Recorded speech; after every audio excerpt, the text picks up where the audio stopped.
But just to make sure you're in the right place, if you are here to see easy and effective tools for stakeholder analysis, you are absolutely in the right place. And we are RMC Learning Solutions hosting. We host these every month. So you can also go on to our website, rmcls.com, to check out either past webinars, educational webinars that we provided, or this will also be posted at the end as well onto our website.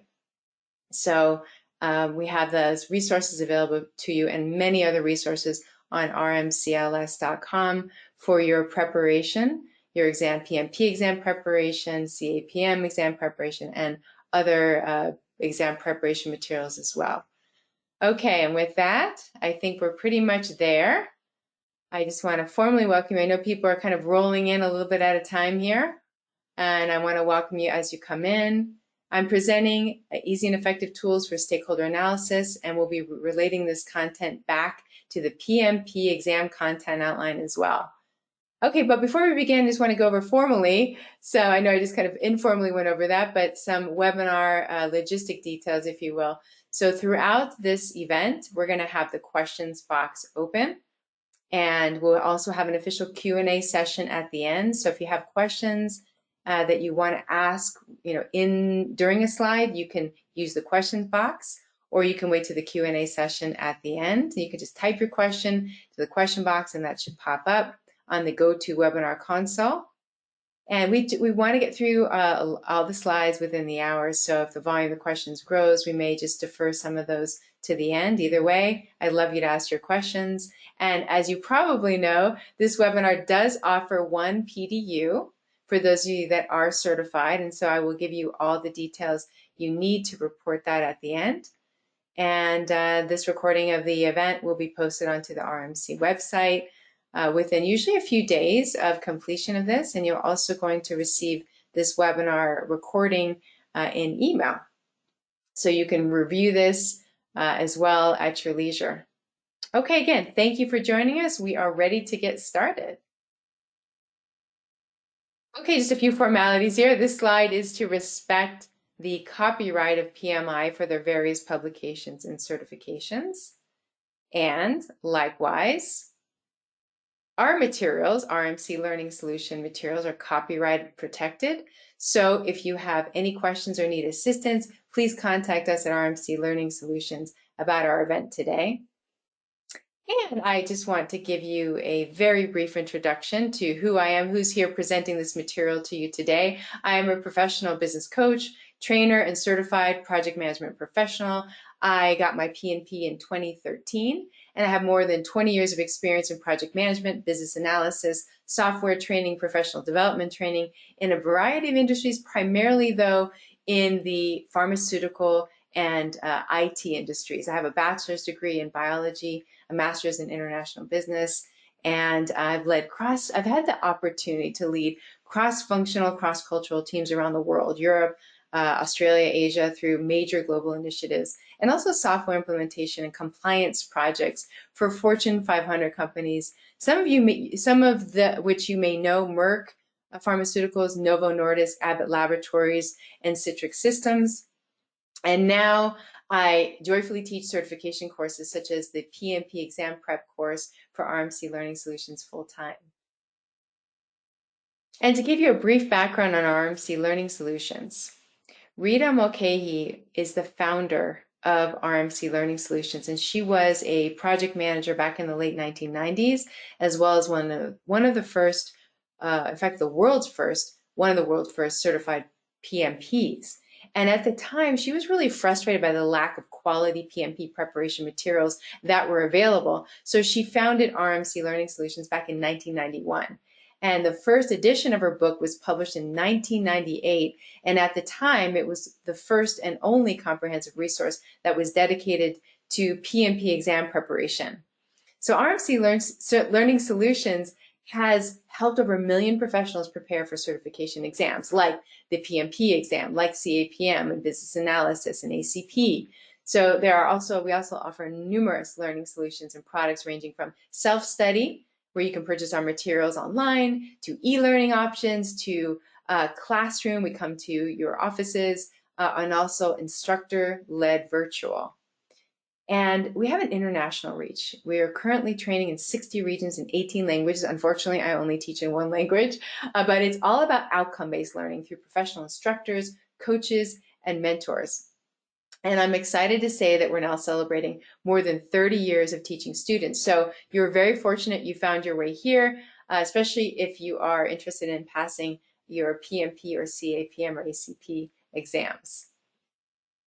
Right, let's look at our agenda for today. We have a full agenda, as you can see. We're going to talk about we're going to introduce stakeholder identification and analysis. Why are we analyzing stakeholders? We're going to talk about mapping stakeholders to the PMP exam content outline, methods for stakeholder identification and analysis. We're going to talk about where we record stakeholder information. I'm going to give you 3 tips that you can use today regarding this information. And then I'm going to talk about some RMC resources for PMP exam prep, if that's something that's of interest to you or someone you know. And then I will tell you how to claim your PDU for today and answer any questions you have. So let's dive right in. To properly identify and analyze stakeholders, we have to first understand what a project stakeholder is. Good place to start, right? So we will define stakeholder here based on the PMBOK guide's definition. And PMBOK is the acronym for the official project management body of knowledge. So a stakeholder, according to PMBOK, is an individual, group, or organization that may affect or be affected by a decision, activity, or outcome of a project. So what is stakeholder analysis then? Well, the meaning of analysis is a detailed examination of the elements or structure of something. So if we put stakeholder and analysis together, the official PMBOK definition of stakeholder analysis makes sense. It's a method of systematically gathering and analyzing quantitative and qualitative information to determine whose interests should be taken into account throughout the project. And having this knowledge assists us in strategically planning our project. And this is where a large portion of project risk and viability and ultimately the support that we have to obtain and retain lies. So let's now look at when we should begin to identify and analyze our stakeholders and who should be involved in the process. Although it's worthwhile throughout the project, as a tool to reassess key issues, stakeholder analysis is best accomplished as early as possible, and stakeholder identification and analysis often starts even before the project is initiated. Sponsors will sometimes pre-assign resources to the project and then document those resources in the project charter. So what you see, and there's a delay here, so what you now see on the slide called Rita's process chart is one of the most valuable tools that we at RMC Learning Solutions provide our students to help them prepare for the PMP and the CAPM certification exams. It's such a valuable resource for our students' exam prep that we've developed it into this interactive learning game, which we won't do right now, but the reason this is so effective is because it provides an overview of the project management processes throughout a project life cycle.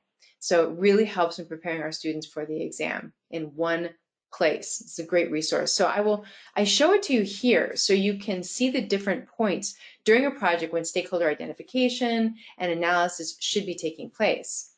So as we've said, pre-assignment of the project resources happens even before project initiation, usually by the sponsor, but during project initiation, the project manager is working with the project team to identify stakeholders and determine their expectations, their interests, their influence, and their impact. And I don't know if you can see my mouse, it's the first highlight here under the initiating column. And then during planning, so we're over in the second column here, the project manager is developing the team charter and all the roles and responsibilities, team only at this point, not including all stakeholders, and also planning the communications and stakeholder engagement. You see here at the bottom of the second column. And then during executing, the project manager is acquiring the final team. And again, the team doesn't include all stakeholders, but this gives you a sense for how, when, and who is involved in stakeholder identification. So why do we need to do this? Why do we need to identify and then analyze our stakeholders? So let's talk about this. We're analyzing stakeholders because it helps to understand their needs.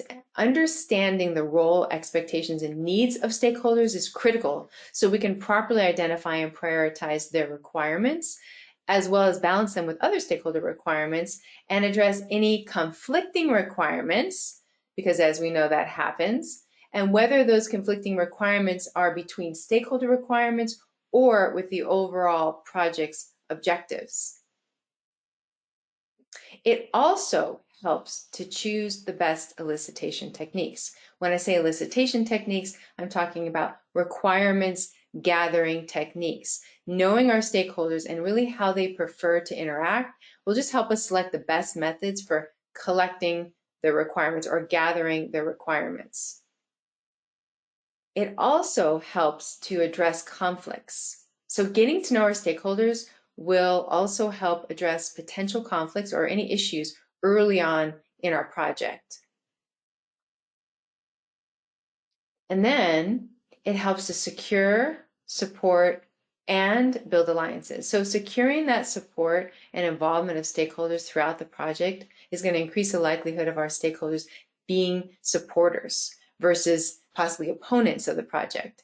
And it'll also help build strong alliances with stakeholders because that's truly a key to the project's success. And analyzing stakeholders also helps to anticipate any challenges. So anticipating any potential challenges can either prevent them altogether or mitigate maybe the impact of them, and often helps to facilitate a quick and effective resolution.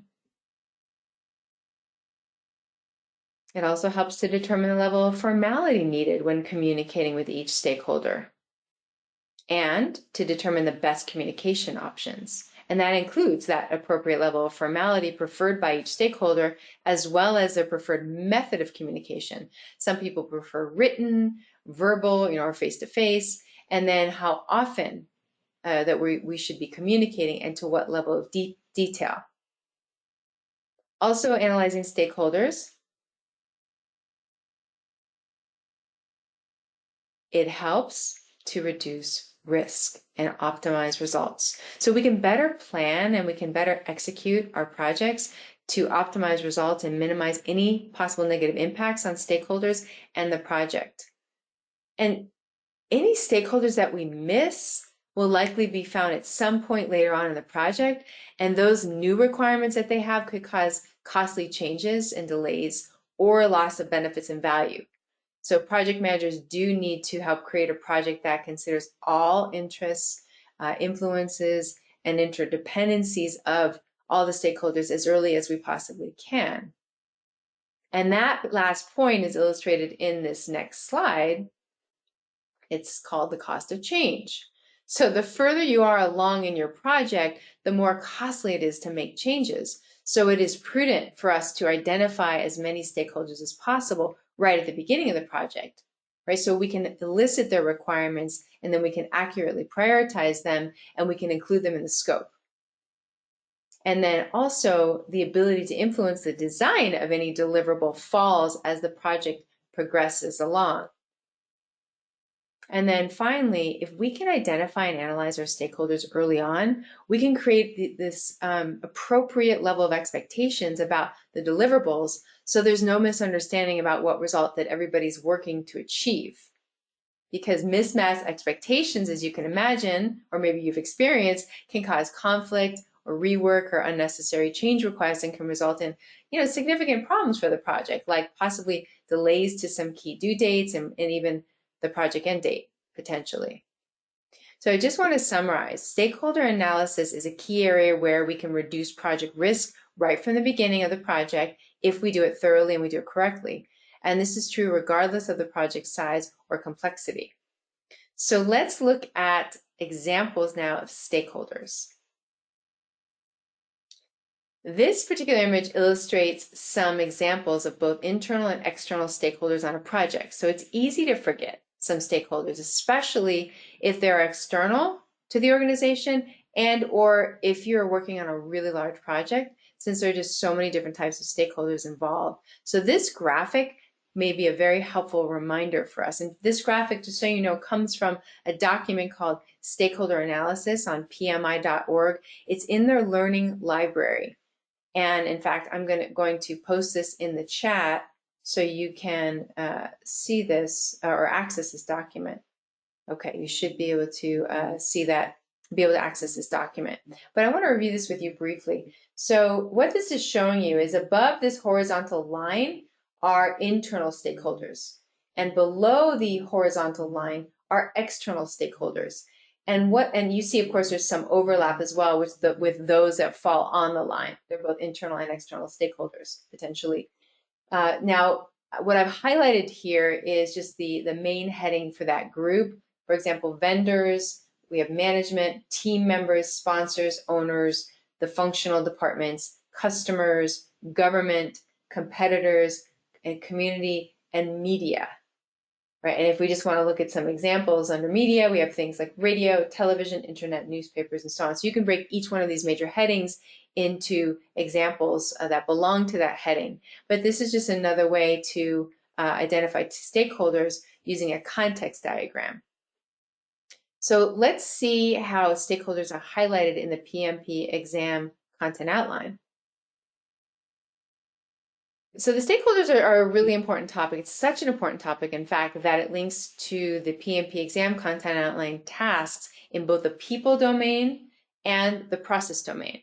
So in the people domain, stakeholders are referenced in task 4, which is empower team members and stakeholders, task 9, which is collaborate with stakeholders, task 10, which is building a shared understanding with our stakeholders, and task 13 is mentoring relevant stakeholders, as well as we see this in domain 2, which is the process domain, and it's task 4. It's all about engaging our stakeholders.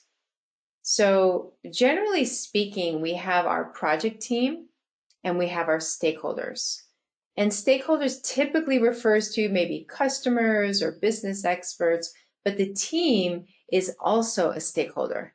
And it's possible a customer or business expert is also a team member. So let's talk about how a project manager identifies and analyzes stakeholders. Once the project manager has a signed charter authorizing the project and the scope of work, the next steps for the project manager are the following. So number 1, identifying all the stakeholders, right? Which is, that's a challenge. As we said a moment ago, that's a challenge, but that's what our intention is, to identify all stakeholders and then to analyze their interest, level of influence, level of authority, and their values.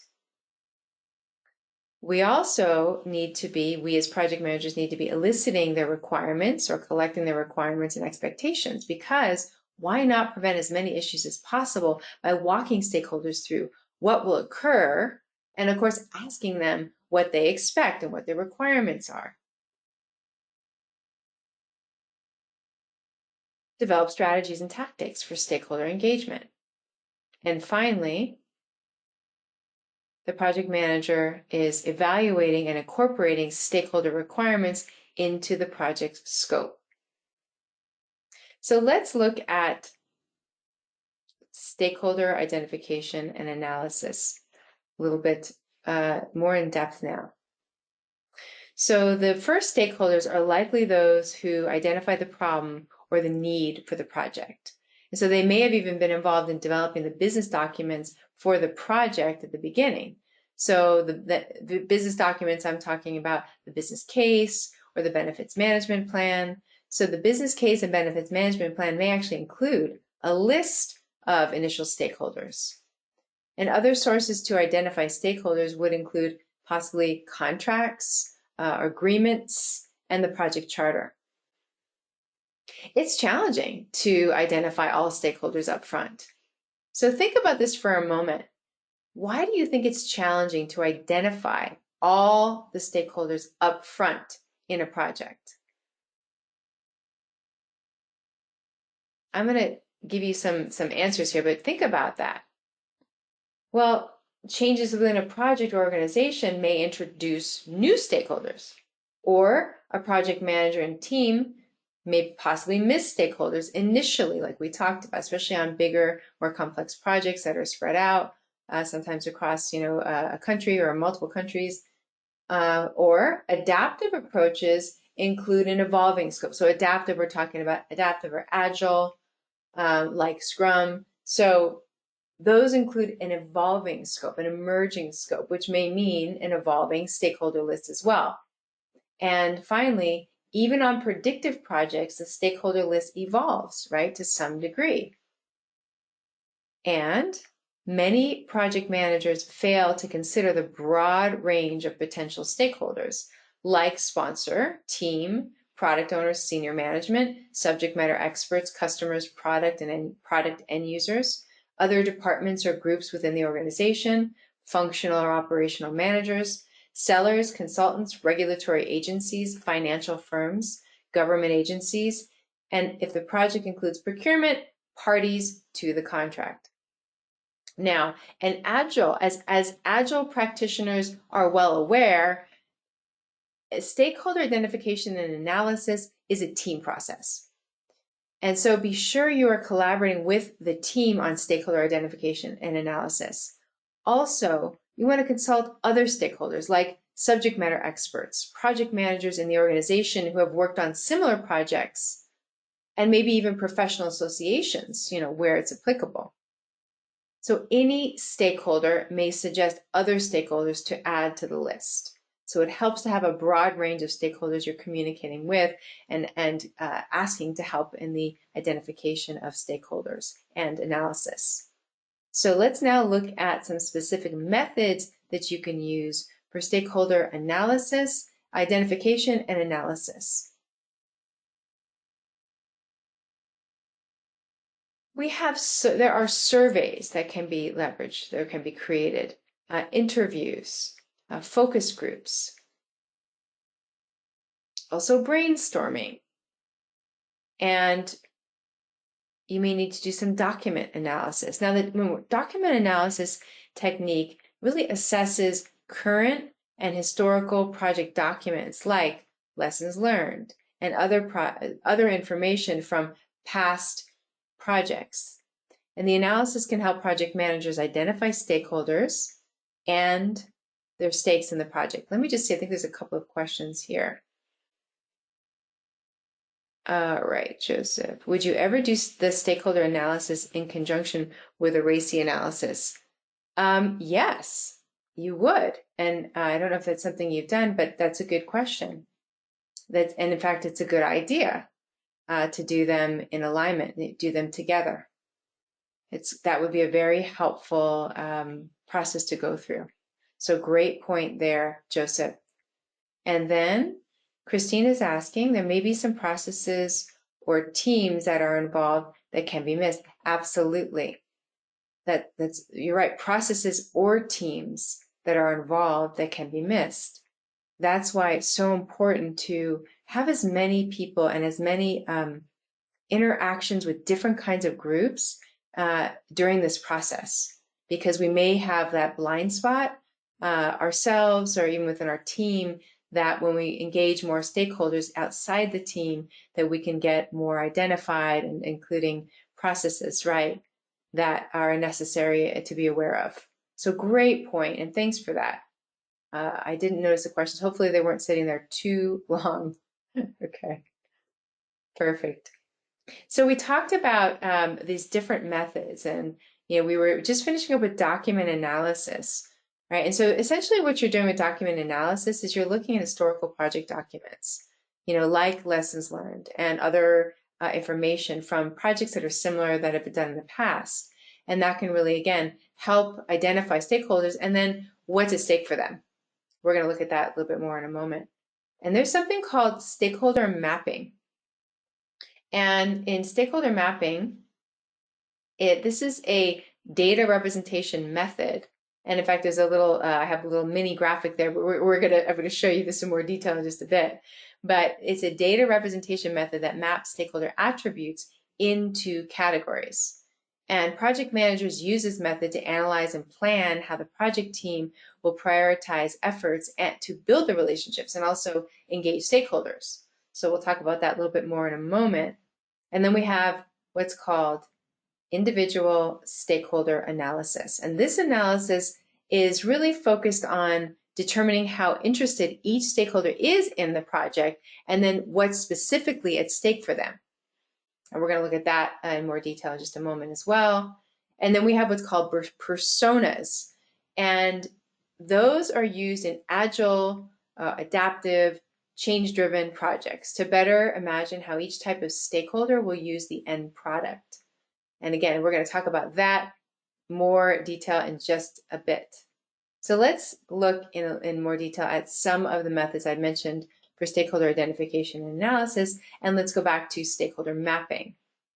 So first of all, first graphic you see on the left here is called the power and interest grid. And some of you may have seen this before. This is used to group stakeholders based on their level of power and interest in the project's outcome. So what it can do for the project manager is it can inform us about how to engage with a stakeholder based on these particular attributes. And as you can see, your level of communication differs based on where the stakeholder falls on this power and interest grid, right? So if we have high power, but we have low interest, okay, we actively consult. But if we have high power and high interest, we're going to regularly engage and so on. And I'm just going to pause for a moment because I see another question. Okay, let me just make this box bigger here. I want to pop out the question box because it is small on my screen here. Give me one moment. It says, in addition to having a foresee for the project, would you recommend to have it for operations also after the project? Who and how will the service or product be managed, furthering stakeholder management? So when you say, let me just clarify here, Gary, have it for operations. Oh, okay, after the project, got it. Who and how? Yes, that would be very helpful, and it's a good point. So yes, it's going to be used, first of all, not just in the beginning of the project, but throughout the project to continually reference, as well as, like you said, yes, after the project, like it says, who, how will the service or product be managed? Furthering stakeholder management. Yes, absolutely. My only concern is that, as a project manager, when the project is finished and it's closed out, are we still managing the project, right? So, but in general, yeah, it's good to have these documents available, but we want to just be aware. I'm thinking from the PMP certification standpoint that when we close a project and we turn over daily operations, it's now up to the operational staff, and maybe that's what you're referring to. And they're then taking it forward, and we're moving on to our next project. But yeah, it is a good idea, and we would put that in some kind of centralized location so that could be accessed. Okay, and then let me just see, I think there's another question in here. What do you recommend if the project begins, but I forgot to include some key stakeholders? Great. Yes, great point. And that is so common, Aurora, because as we said, it's challenging to identify all. So what we're doing is, and I'm going to share this with you in just a bit, is we're tracking our stakeholders in our stakeholder register. So if the project begins and you forget to include some stakeholders, first of all, you want to, that we're having this conversation now, you're going to be aware of that, and you're going to be consistently analyzing and evaluating, do we have all the stakeholders, and communicating with stakeholders to ensure that we have asked them for recommendations on other potential stakeholders. But if you do find some after we've kicked things off, you want to just add them to the stakeholder register and then have meetings with them and get their requirements, just like you did in the beginning. So even if we identify them after, right, we initiate the project, number one, we want to identify them as early as possible, right? That's first and foremost, but at any point, we have to document them and keep them in the stakeholder register. Okay, so that's something that, and that document is a living document And so we're going to be updating that as needed throughout the project. Okay, so great questions. Okay, so hopefully I've answered these questions. Let me make sure. Just give me a moment. Oh, okay, I see it's from Melba. Will the presentation slides be made available after the training? So we're going to be emailing the recording of this out to everyone, but the actual slides are not available because they're proprietary slides that we can't actually give out, but you can watch the recording either on our website or through the link that you're going to be emailed. Okay, so thank you for that. Just want to make sure that I did get to everybody's question there. Hopefully I did. Let me continue on. Okay, perfect. Thank you for your questions. So we got to the power and interest grid, and I want to address another stakeholder mapping technique called the stakeholder cube, because this is a three-dimensional model used to represent aspects or dimensions of a stakeholder group. In this case, we're talking about attitude versus interest versus power. This is just another way of mapping and understanding our stakeholders. And then we have the salience model, the third one you see here, and that's used to group stakeholders based on three areas, specifically, number one, the appropriateness of their involvement, that's legitimacy. Number two, their authority or ability to influence any outcomes on the project, that would be power. And three, their need for immediate attention, that would be urgency. So these different models enable the project managers, enable us as project managers to know how to best interact with each stakeholder and come up with an effective stakeholder engagement plan. So these are very helpful tools as well. Let's continue on with methods for stakeholder identification and analysis. So every stakeholder has expectations and attitudes toward the project that really do need to be uncovered. How interested are they in the project? And what is at stake for them? So a project manager can do an individual stakeholder analysis to identify stakeholders based on what is literally at stake for them. So let's look at some examples of that. Okay, so ownership could be something that's at stake for them. An example could be maybe a stakeholder has to sell property for some kind of proposed freeway expansion that's about to happen. So they would have an interest in terms of ownership. And then there's what could be at stake for them could be possibly knowledge. A stakeholder may be the expert who designed a legacy inventory management system that's being upgraded or maybe replaced, so that knowledge would be they would be a stakeholder via knowledge. And what about rights? Stakeholders as a result of rights. Maybe a stakeholder is concerned that some new housing development is going to endanger the community by destroying something like the watershed. Or it could even be a government official that's responsible for making sure of the safety practices on a construction site comply with both state and federal laws. That would also be rights. And then interest. So the community may be concerned that additional traffic, maybe some neighborhood community is concerned that additional traffic will come into the residential neighborhood if a new commuter rail stop doesn't have the appropriate amount of parking. So that might be interest. And then contribution is the last one here.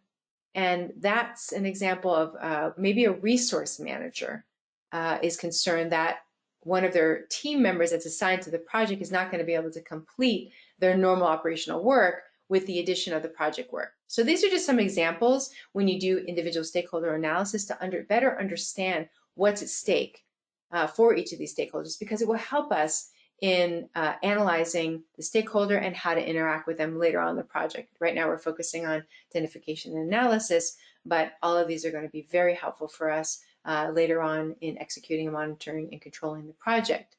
So let's look at a method of stakeholder identification and analysis now that's specific to a project that's using an agile or adaptive approach. I touched on it, or I mentioned it briefly earlier. And I see another question.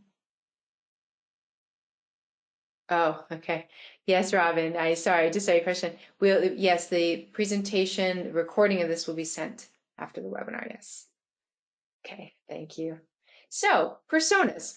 They are another way to conduct and document stakeholder analysis. Personas are a concise description of a stakeholder model based on profiles of real people, or it could be composites of multiple users.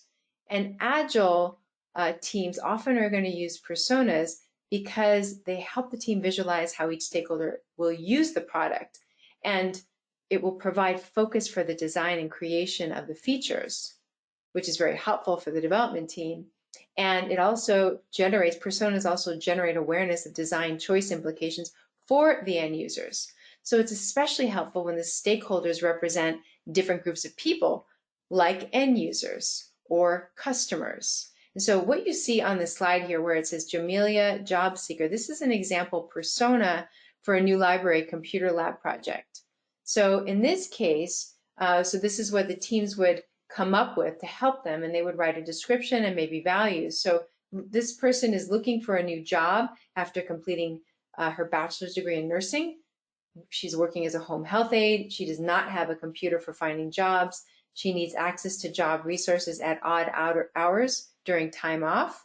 And she values free access to computer with easy apps, free internet access, easy instructions on the application process, and how to access job boards. So you see how this could be helpful. Crafting these personas could be very helpful for really understanding and analyzing our individual stakeholders. So again, you will see this on an agile project or a hybrid project, and this is the agile portion of a hybrid project. So now we will see where to document the key information from our stakeholder identification and analysis processes. So all the information about stakeholders is compiled and documented in the stakeholder register, which may include information such as name and title, contact information, major requirements and expectations, project roles and responsibilities, assessment information such as the influence, power, and interest of the stakeholder, even a stakeholder classification. You could group them by some similar attributes that are helpful for your project. You can even, it doesn't say it here, but you can group them by attitude or have a column for attitude about the project. Right? How do they feel about the project? Also you can note whether they are a decision maker or not, or other relevant information like their level of commitment to the project, their communication preferences, and things of that nature that are specific. You want to tailor the register for your project. So the stakeholder register is an important input for a few areas. Number one, this register is important input for planning stakeholder engagement, as well as other planning processes like planning our communications management process as well. So these are all critical processes for the success of the project.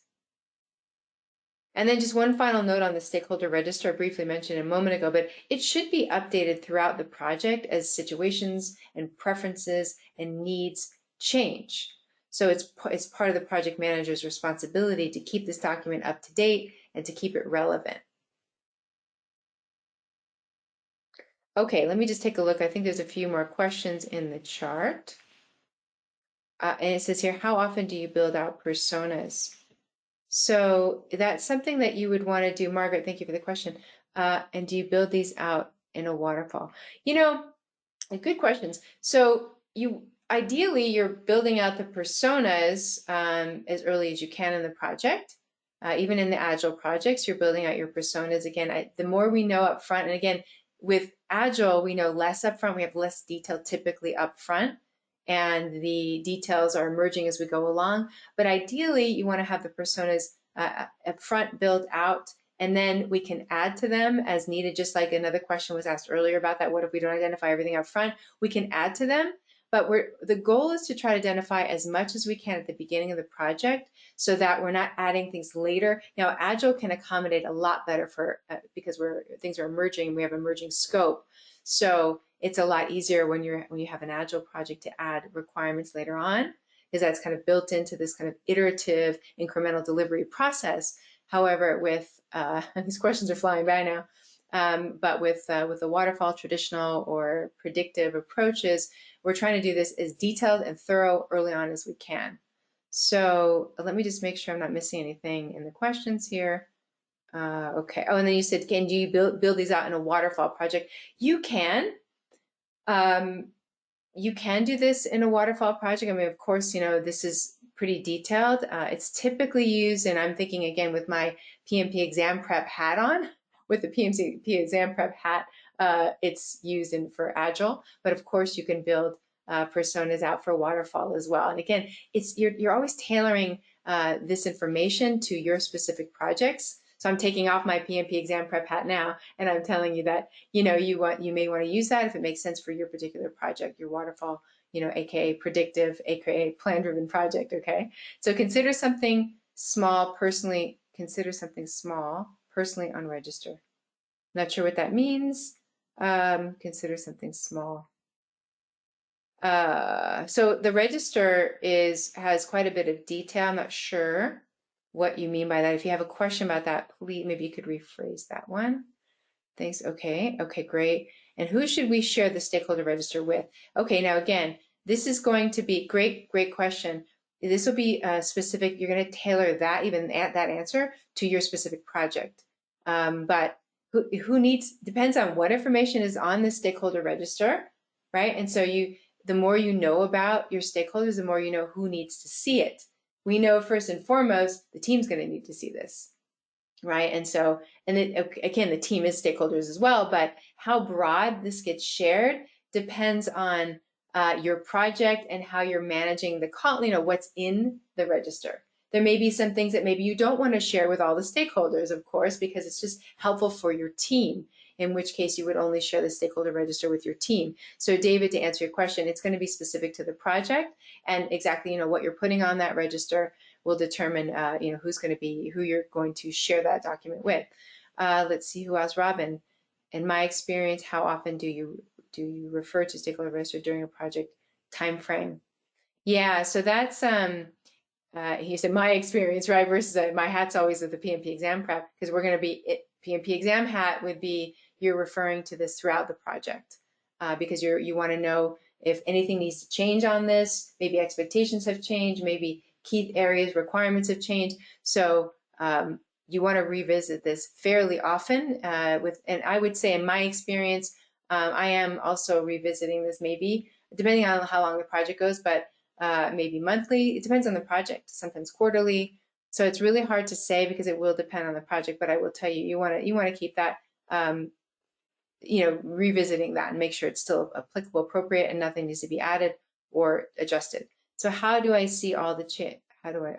All the chat. I don't think oh yeah, Pam, you can't see the chat because this isn't in chat, this is only in the questions box, and I don't think people can see other people's questions. So sorry about that. Personas are most effective to use for the product. Yes, great point, Pam. They are very effective to use for the product, especially for developers, and they know specifically, they have more detail about the end users. What if the stakeholder leaves and is replaced with a new stakeholder that is not as supportive? How would you get them to the same level of support as, good question, Anita. Yeah, so this happens. I mean, whether it's they leave and they're replaced by somebody not as supportive, or they started out not as supportive. But our goal, and this is where our negotiation and our emotional intelligence comes in, which is a very important part of project management. Why aren't they as supportive? Because if we can get to know our stakeholders and really understand, maybe they were on a similar project where it just failed, or the leadership wasn't very good, or whatever it is, the more we can maybe set up a meeting with that stakeholder to understand why they don't support the project, the more we can have a conversation with them and maybe get them on board. And especially if you can identify any benefits to that particular person that's not doesn't have as much support for the project, or not showing support for the project, how does that project benefit them? And sometimes we have to be very creative about how we identify that. But the more we can, number one, understand our stakeholders, especially those that are not, well, all of them, but it's an additional level when they don't want to support the project or they're not as supportive. So understanding them and showing that we really do care. We're not just pushing the project on them and they have to get on board, but understanding them, understanding their needs, and then can we match up what this project is offering to somehow show benefit for that person is very helpful. Okay, so if you're dealing with if you are dealing one-on-one with someone, always good to have an icebreaker topic on something of personal interest for that person. Absolutely. That goes back to connecting with people. Oh, sorry, that was from your previous, okay, yes. If you're dealing one-on-one with somebody, always good to have an icebreaker topic on something. Excellent point.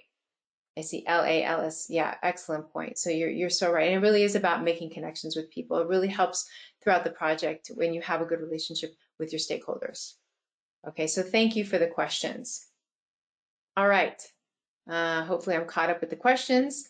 I don't want to leave anybody hanging that wants to know an answer right now. So hopefully I've addressed every question regarding this particular topic before I switch to another slide. So let's go on to the next slide here. And this is kind of summarizing. This is 3 tips you can use today. Number 1 is identify stakeholders as soon as the project charter has been approved, and document stakeholders and relevant information in a stakeholder register. Okay, so now again, we talked about you may not be able to identify every single stakeholder right off the bat, but what the tip is as many as you can, and that's the intention and that's the focus, because it will pay dividends if we can take the extra time to identify as many as we can up front. And that means we're not just doing this on our own. This is a team effort, and it also involves the wider, beyond the team, to additional stakeholders. Okay, so we want to also revisit the register throughout the life of the project, updating it as necessary. Number 2, use key resources to identify all stakeholders, right? So such as, you can use the business case, you can use the benefits management plan, you can use the charter, project charter, contracts and agreements, even lessons learned in other historical documents from past projects. You can consult project team, your own team, and other stakeholders outside of the team, like subject matter experts, project managers who have worked on similar projects. We need to tap other resources to do this thoroughly and correctly. And then last point here, use a variety of methods to identify stakeholders, which is why I wanted to go through a few examples with you today. Surveys, interviews, focus groups, brainstorming, stakeholder mapping, like I showed you those different examples, and personas specifically for Agile projects. But can you identify them for Waterfall? You can, but if you're taking the PMP exam, it's related to Agile projects. Okay, so let's go ahead and look at a few more things here.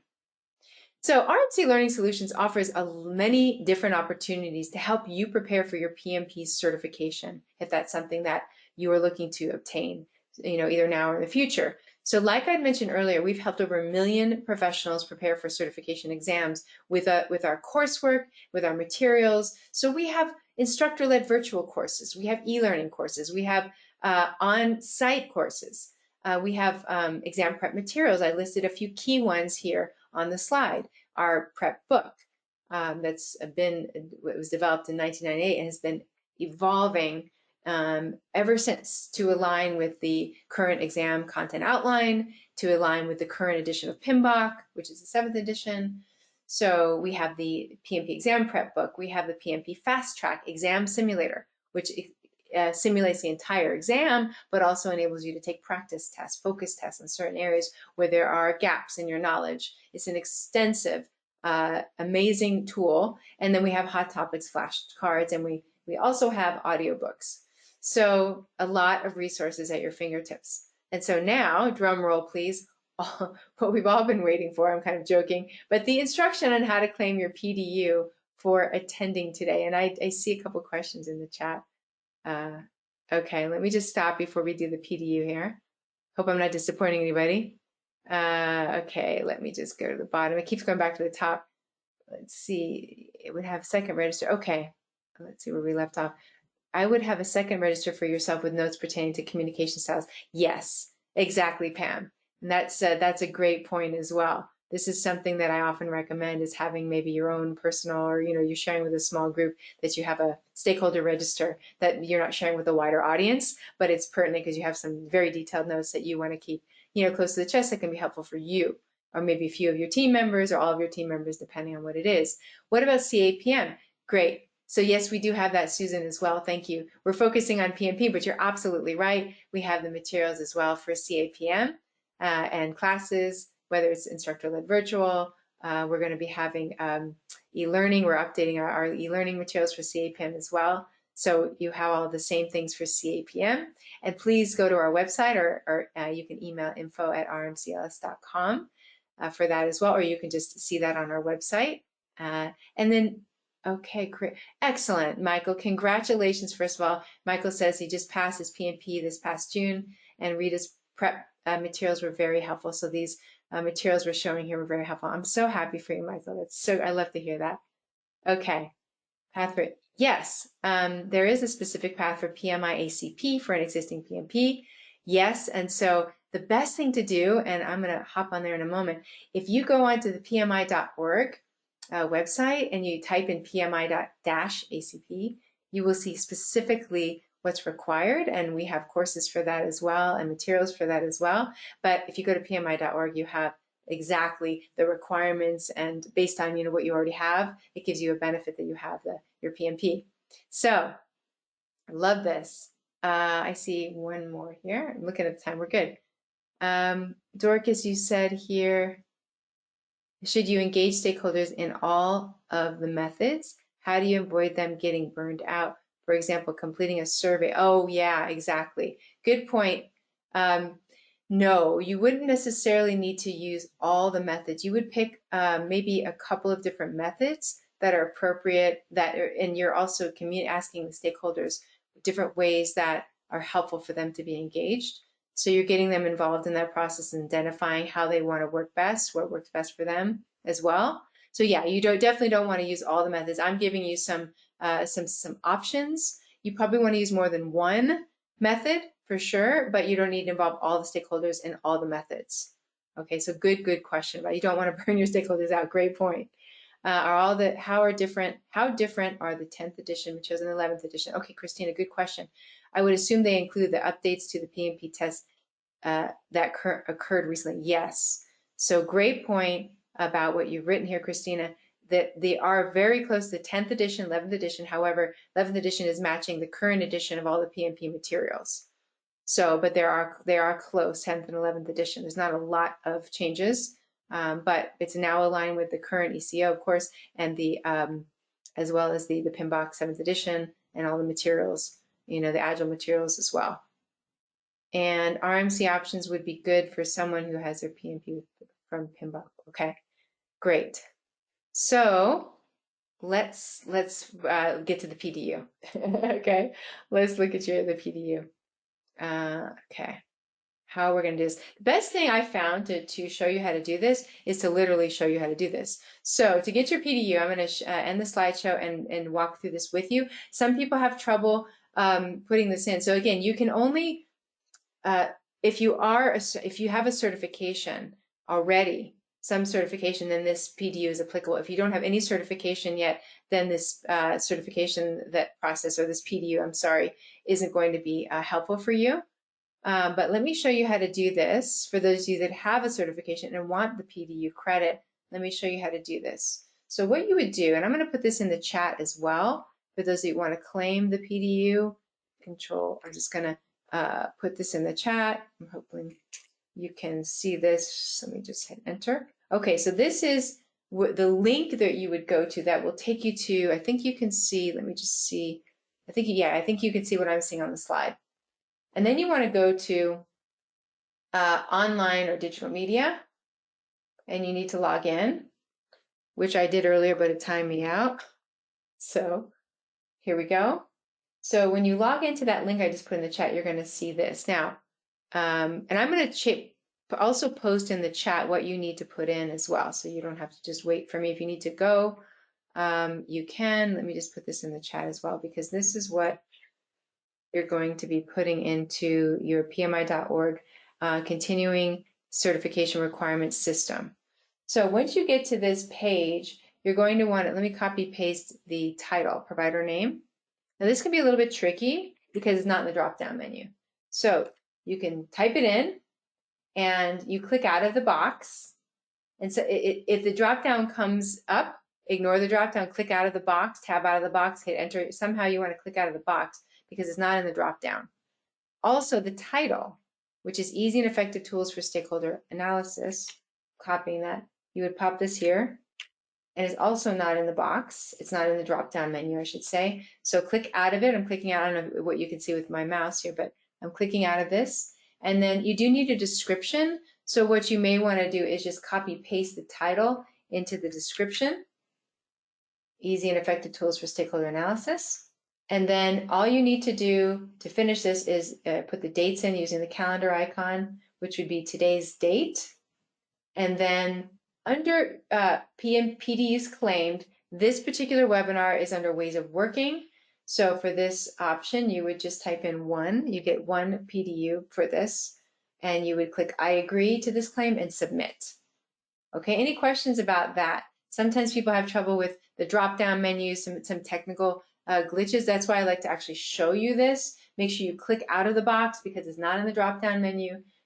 Click out of the box so it doesn't try to search for what's in the box, and that will cause an error or some kind of challenge for you that I do not want you to have.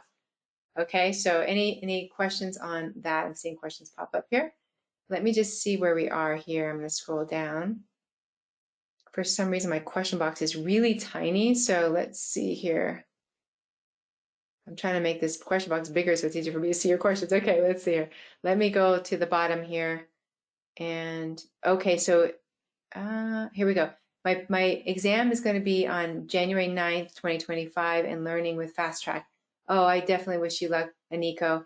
Absolutely. So no PDU yet, you're right. So you can't yet acquire the PDU, but you were here. So after you have after you take your exam on the 9th, and best of luck, I'm sure you'll do fantastic.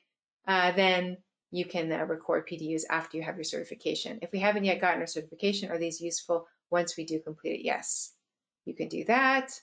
And Kelly, thank you. Okay, I think, let's see, did we get to everybody's? No. Important. Okay, great.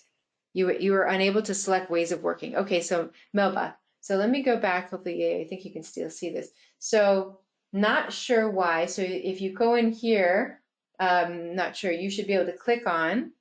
Is it because of that? Yes, it is why, Melba. Okay, I didn't realize that. Yeah, if you have not obtained your certification, you won't be able to record your PDUs. You have to have your certification to register your PDUs, CAPM or your PMP. So you're not going to be able to record that. I'm sorry, but you can. You have this information, so keep this information I put in the chat, and you can record it after you have your PMP certification.